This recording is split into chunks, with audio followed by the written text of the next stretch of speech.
نحمده ونصلي ونسلم على رسوله الكريم أما بعد فأعوذ بالله من الشيطان الرجيم بسم الله الرحمن الرحيم فلما جاءتهم آياتنا مبصرة قالوا هذا سحر مبين وجحدوا بها واستيقنتها أنفسهم ظلما وعلوا فانظر كيف كان عاقبة المفسدين۔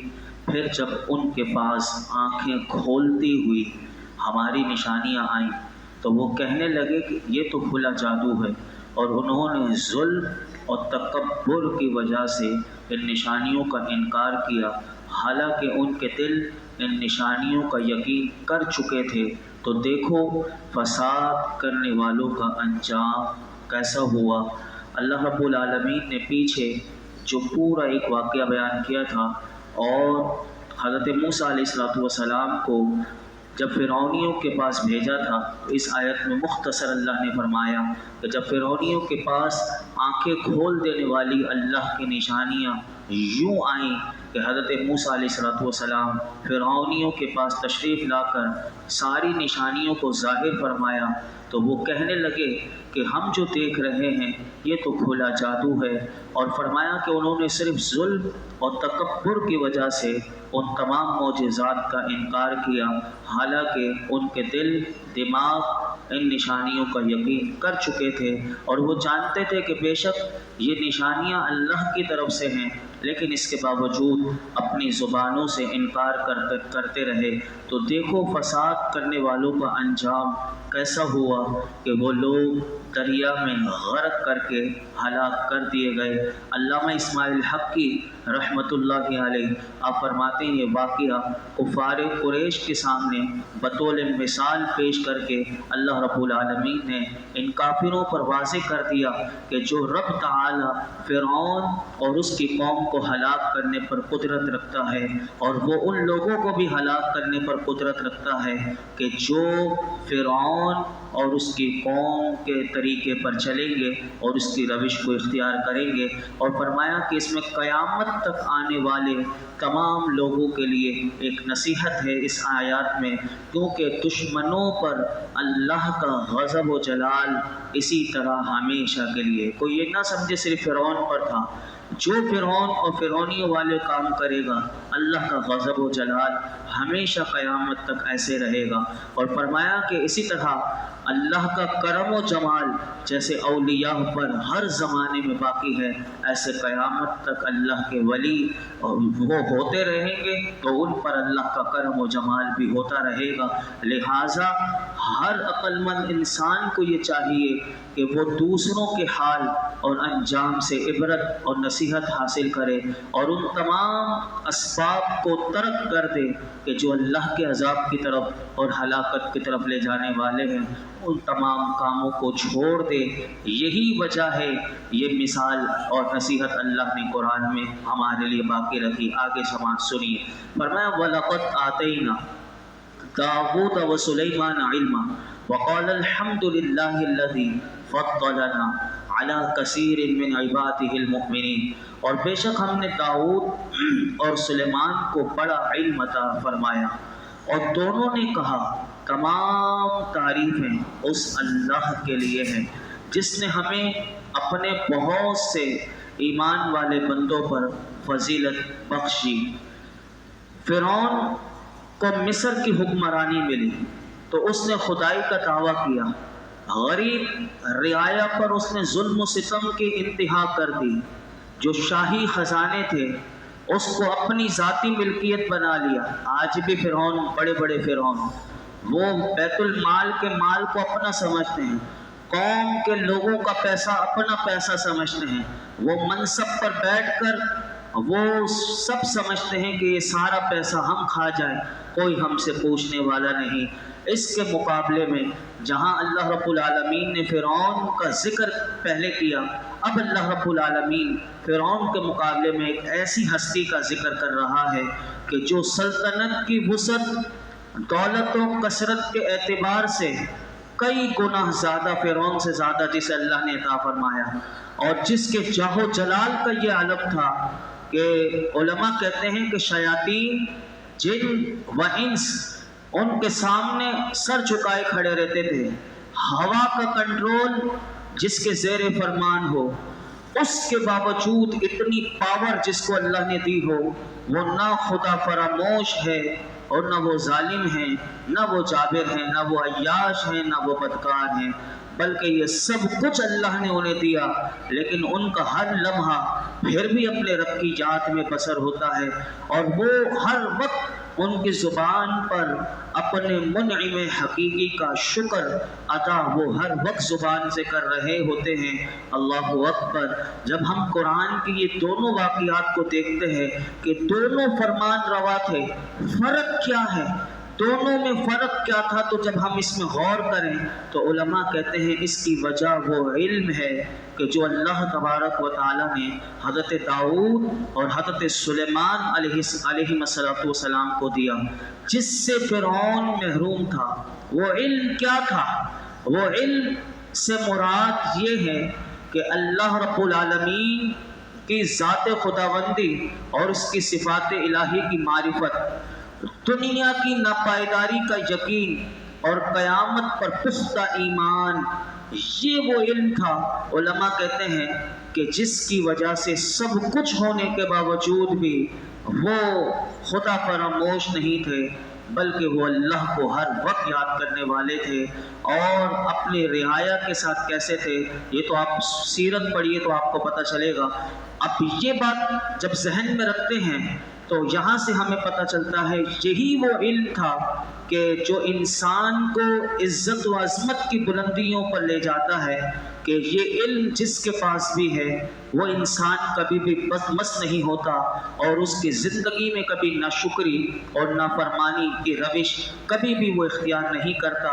اور یہ حقیقت بھی ہماری آنکھوں سے کبھی اوجھل نہیں ہونی چاہیے کہ یہی وہ علم تھا کہ جب میرے آقا نے یہی علم قرآن حکیم کے ماننے والے اپنے صحابہ کو یہ علم دیا. اللہ اکبر. ان میں سے ایک ہستی کا اگر میں آپ کے سامنے رکھوں تو وہ ہستی ہیں کہ 18 لاکھ مربع میل کی سرزمین کے فاتح ہونے کے باوجود بھی پیون لگے کپڑے پہنتے ہیں، سوکھی روٹی کھا لیتے ہیں، اور اپنے درے کا ہی تکیہ بنا کر وہ فرش پر زمین پر سو جاتے ہیں. اور ان کے عدل و انصاف کا یہ عالم ہوتا ہے کہ اللہ اکبر کہ گلشن ہستی میں بہار آ جاتی ہے.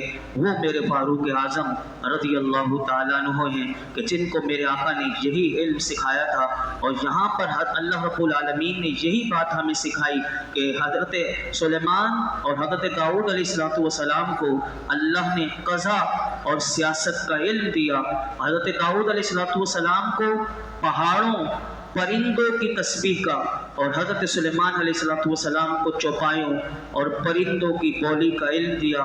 حضرت داؤد علیہ السلام اور حضرت سلیمان علیہ السلام نے اس نعمت پر جو اللہ نے انہیں دی تو اس کا شکر ادا کرتے ہوئے وہ کیا کہتے ہیں کہ تمام تعریفیں اس اللہ کے لیے ہیں کہ جس نے ہمیں نبوت اور ملک عطا فرما کر جن و انس اور شیاطین کو ہمارے لیے مسخر کر کے اپنے بہت سے ایمان والے بندوں پر ہمیں فضیلت بخشی. اللہ اکبر. یہاں سے علماء کہتے ہیں کہ اس آیت میں اہل علم کے لیے بھی ترغیب ہے کہ جو بھی جس کو جو ملے وہ اپنے علم کو اللہ کا فضل سمجھے اور اس پر اللہ کا شکر ادا کرے.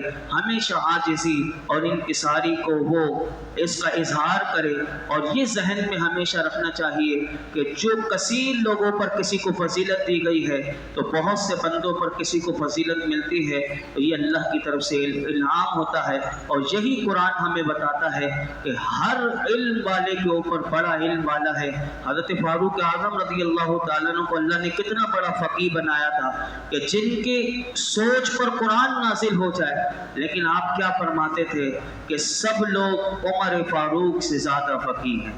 یعنی یہ عاجزی تھی اتنے بڑے فقیہ قرآن سمجھنے والے جنہوں نے میرے آقا سے 12 سال میں سورہ بقرہ سیکھی ہو، وہ یہ عاجزی ان کی تھی کہ وہ یہ لوگوں کے لیے گمان رکھتے تھے کہ سب لوگ عمر فاروق سے زیادہ فقیہ ہیں، یعنی زیادہ وہ سمجھنے والے ہیں۔ اللہ اکبر۔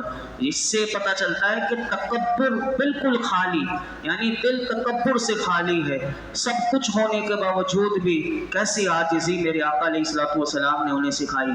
آگے سنیے، فرمایا وَوَرِثَ سُلَيْمَانُ دَاوُودَ وَقَالَ يَا أَيُّهَا النَّاسُ عُلِّمْنَا مَنطِقَ الطَّيْرِ وَأُوتِينَا مِن كُلِّ شَيْءٍ إِنَّ هَذَا لَهُوَ الْفَضْلُ الْمُبِينُ۔ اور سلیمان داؤد کے جانشین بنے اور فرمایا اے لوگو، ہمیں پرندوں کی بولی سکھائی گئی ہے اور ہر چیز میں سے ہم کو عطا ہوا ہے، بے شک یہی اللہ کا خلا فضل ہے۔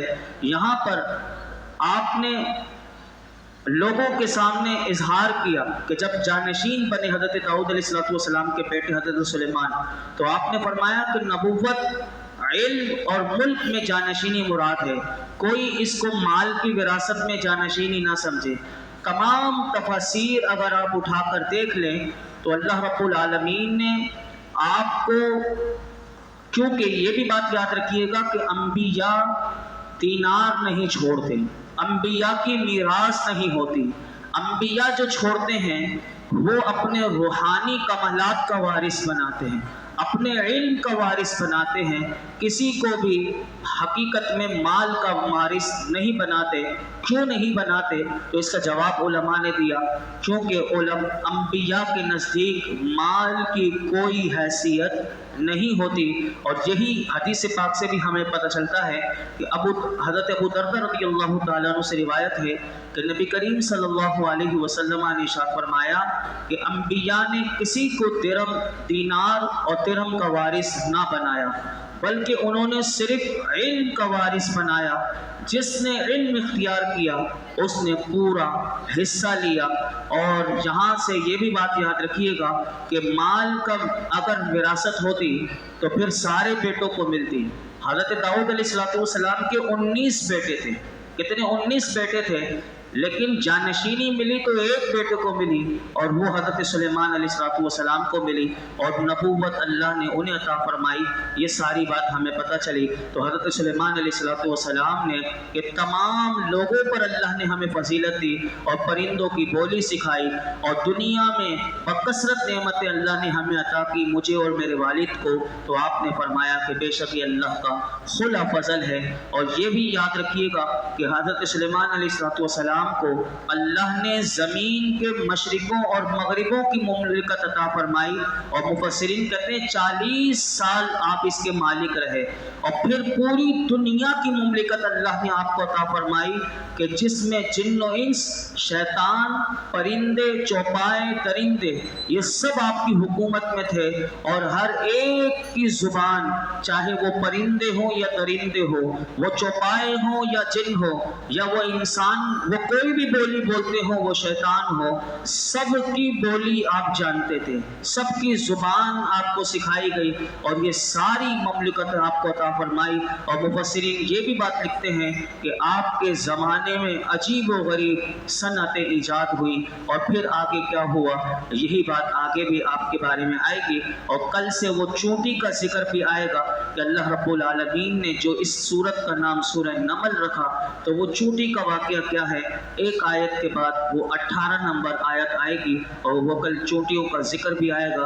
اللہ رب العالمین ہم سب کو بھی حقیقی معنوں میں عاجزی اور تواضع عطا فرمائے، ہمیں بھی تکبر سے اللہ بچا لے، ہر قسم کی ریاکاری سے اللہ ہمیں محفوظ فرمائے۔ الحمدللہ رب العالمین، والصلاة والسلام علی سید الانبیاء والمرسلین وعلی آلہ واصحابہ اجمعین۔ رب کریم ہم سب کی حاضری کو قبول مقبول فرما، ہمیں بہترین سیکھنا سکھانا آسان کر دے، ہمارے لیے سمجھنا سمجھانا آسان کر دے۔ اے اللہ قرآن کا فہم عطا فرما، فہم قرآن کی دولت سے نواز دے۔ اے اللہ زندگی بھر قرآن حکیم کے ساتھ وابستہ رہنے، سمجھنے سمجھانے، عمل کرنے کی توفیق عطا فرما۔ ہماری موت، ہمارا خاتمہ بھی قرآن پڑھتے پڑھاتے مولا کریم کلمہ پڑھتے ہوئے, تیرے محبوب کا ذکر کرتے ہوئے اللہ ہمیں ایمان کی سلامتی کے ساتھ خاتمہ بالخیر نصیب فرما. ہماری موت کو اچھا کر دے, ہماری قبر و آخرت کو اچھا کر دے, ہمیں آخرت کی فکر دے دے. دنیا ناپائیدار ہے, دنیا فنا ہو جائے گی, اس دنیا کی محبت سے ہمیں بچا لے. اللہ ہمیں اپنے اور اپنے حبیب کی محبت دے دے. اے اللہ ہمیں مال کی محبت سے بچا, جو تو دے رہا ہے اس میں شکر کرنے کی توفیق دے دے. ہمارے رزق دسترخوان کو وسیع کر, ہمیں زندگی میں اپنے سوا کسی کا محتاج نہ کرنا. یا اللہ ہر قسم کی آفتوں سے بچا لے, عافیتیں, سلامتیاں, صحت اور سکون عطا کر دے. تیری رضا کی دولت دے دے, جنت الفردوس عطا کر دے, جہنم سے پناہ دے دے. ہم سب کے لیے اپنی رحمت کے دروازے کھول دے, ان مبارک راتوں کی برکتیں دے دے. اے اللہ تو ہم سے ہمیشہ کے لیے راضی ہو جا. یہ جتنے حاضرین موجود ہیں سب کی جولیوں کو, دامنوں کو مرادوں سے بھر دے. ان میں ان کے گھر والوں میں جو بیمار ہیں انہیں شفا دے دے. محمد عثمان غنی جن کو ٹی بی ہے اور بھی جو بھی بیماری ہے, یا اللہ ان کی بیماری دور کر دے, ان پر کرم کر دے, تمام بیماروں کی بیماریاں دور کر دے.